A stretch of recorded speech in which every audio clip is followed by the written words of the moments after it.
What is trauma. ये video एक mental health concern के तौर पे मैं बना रही हूँ। मैं कोई प्रोफेशनल एक्सपर्ट नहीं हूँ।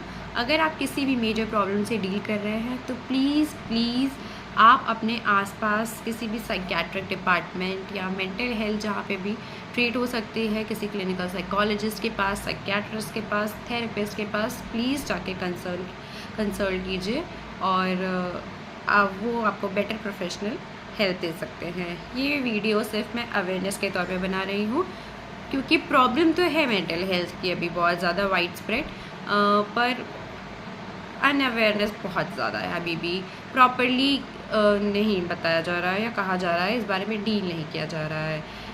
तो ट्रॉमा जो आजकल मुझे लगता है हर दूसरे तीसरे इंसान में पाया जा रहा है, तो एग्जैक्टली है क्या या हम क्या कर सकते हैं, या थोड़ी सी भी अवेयरनेस अंडरस्टैंडिंग बढ़ाएंगे तो बहुत हेल्प होगी।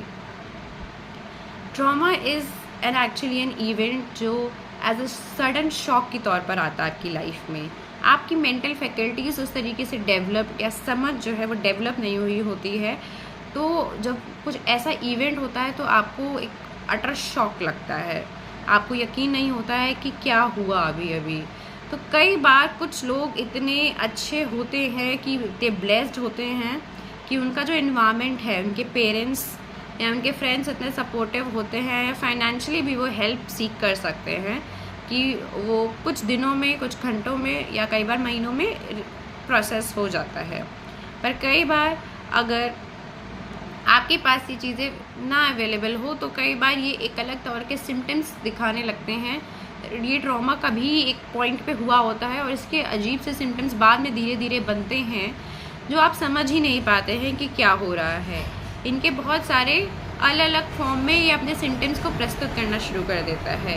ये एक्चुअली आपका बॉडी का तरीका है बताने का कि वो चीज़ प्रोसेस नहीं हुई है अभी, इट इज़ स्टिल रिप्रेस्ड। तो क्या होता है, आप जब इतना शॉकिंग इवेंट पूरा प्रोसेस नहीं कर पाते हैं तो that gets repressed in your mind and also in your. अब ट्रॉमा अधिकतर आपका सिस्टम, लोगों, पेरेंट्स इन्हीं से आएगा या हेल्थ से भी आ सकता है। अगर आपका ट्रॉमा या स्ट्रेस लोगों से आ रहा है तो ग्रैटिट्यूड प्रैक्टिस करिए प्लीज़, और हमें फॉरगिव करने होगा क्योंकि हम भी शायद किसी को स्ट्रेस या ट्रॉमा दिए हो सकता है। Our parents are not perfect and we will have to accept this. पर प्रॉब्लम एक बहुत बड़ी है जब आप अपनी ऑटोनॉमी लूज़ कर देते हैं। ऑटोनॉमी लूज़ करने का एक एग्जाम्पल मैं आपको दे देती हूँ कि जब आप छोटे थे तो क्या हुआ कि आपने कुछ ऐसा बिहेवियर शो किया जिससे आपके एक पेरेंट्स ने आप पे गुस्सा किया। अब आपको लगा कि ये बिहेवियर से इतना कुछ कॉज हो गया, अब आप डर गए क्योंकि आपके पेरेंट्स ने आपको मारा, पीटा, घर में बहुत क्योस मच गया कि ये लड़का तो ऐसा है, ये लड़की तो ऐसी है, नाक कटाएगी, बड़े पे क्या करेगी। It was a very very shocking experience for you. फिर आपको पता चला अगले दिन, अरे मैं पढ़ रही हूँ तो मेरे माँ बाप तो बड़ा अच्छा बिहेव कर रहे हैं, मैंने ऐसा ऐसा किया तो वो बहुत अच्छा बिहेव कर रहे हैं। तो अब आपका क्या हो गया कि अब आप सर्वाइवल मोड में जी रहे हैं। अब आप उस पेरेंट को हर्ट नहीं करना चाहते हैं, तो आप एक ऐसा बिहेवियर शो कर रहे हैं जिससे सिर्फ आपको वो अच्छा मिले, क्योंकि आपको पता है ये इंसान दो रूप दिखा सकता है। तो आप सिर्फ अच्छा रूप देखना चाहते हैं अच्छा काम करके, पर आपने इससे आप पता क्या बन गए, ट्रेंड जानवर जैसे जो ट्रिक एंड ट्रीट के लिए काम करता है। जैसे ट्रीट मिलती है तो वो ऐसा बिहेव करता है ताकि उसे ट्रीट मिल जाए, पर आपने सेल्फ जो डिसीजन मेकिंग जो स्किल है वो ऑलमोस्ट ख़त्म कर दिया है, क्योंकि आप कुछ नया ट्राई नहीं करते कि डर के मारे, या कुछ ऐसा स्ट्रॉन्ग डिसीजन ही नहीं लेते जिससे सामने वाले को इम्पैक्ट पड़ सकता है या सामने वाला आपको वही बिहेवियर या इतनी बड़ी आंखें शो कर देगा, तो इसलिए आप डर के मारे वो कभी करते ही नहीं हैं। तो आप सर्वाइवल मोड में चले जाते हैं। ऐसी चीज़ों से आपका डिसीजन मेकिंग जो स्किल है या सेल्फ अवेयरनेस है वो छोटे पे ही ऑलमोस्ट ख़त्म हो चुकी है।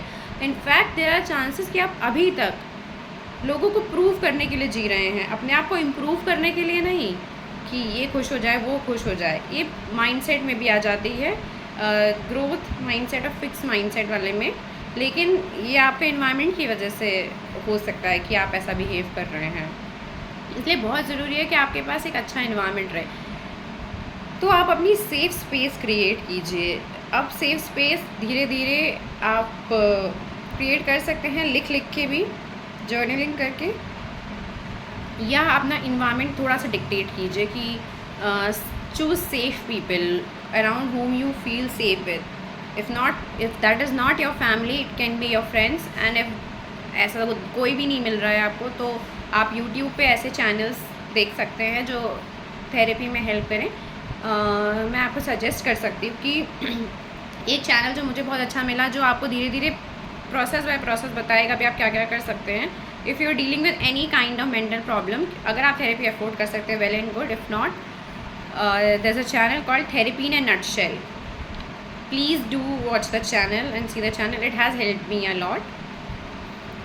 और एक बुक है the body keeps the score, Bessel van der Kolk द्वारा। I will provide the link in the description, आप उसे ख़रीद सकते हैं। वो आपको आपका ट्रॉमा समझने में बहुत हेल्प करेगी। इनफैक्ट आपके इवेंट्स जो होते हैं ट्रॉमेटिक, उसके बाद सोमैटिक इवेंट्स भी देखने को मिलते हैं। सोमैटिक इवेंट्स में आपको ऐसा लगता है कि आपके ब्रेन में प्रॉब्लम है, आपके ऑर्गन्स में प्रॉब्लम है, पर जब आप टेस्ट कराने जाएंगे तो कोई प्रॉब्लम नहीं निकलेगी। ऑब्जेक्टिवली रिजल्ट्स कुछ भी ऐसा वेरीफाई नहीं करते हैं कि आपको एक्चुअली कोई प्रॉब्लम है। तो ऐसे में ये सोमैटिक प्रॉब्लम्स भी ट्रॉमा से जनरेट हो सकती हैं। अब बहुत सारे लोग और बहुत सारे केसेस हैं जिसमें आप देखेंगे, जो बुक मैंने आपको बता रही हूँ उसमें भी आप देखेंगे कि ऐसा नहीं है कि ये चीज़ें सॉल्व नहीं होती हैं, ये चीज़ें सॉल्व हो सकती हैं। And please seek out the treatment, try treatment. और अंडरस्टैंडिंग से बहुत सारी चीज़ें सॉल्व होती हैं, तो आप इसे जितना अंडरस्टैंड कर सकते हैं और अंडरस्टैंड कीजिए।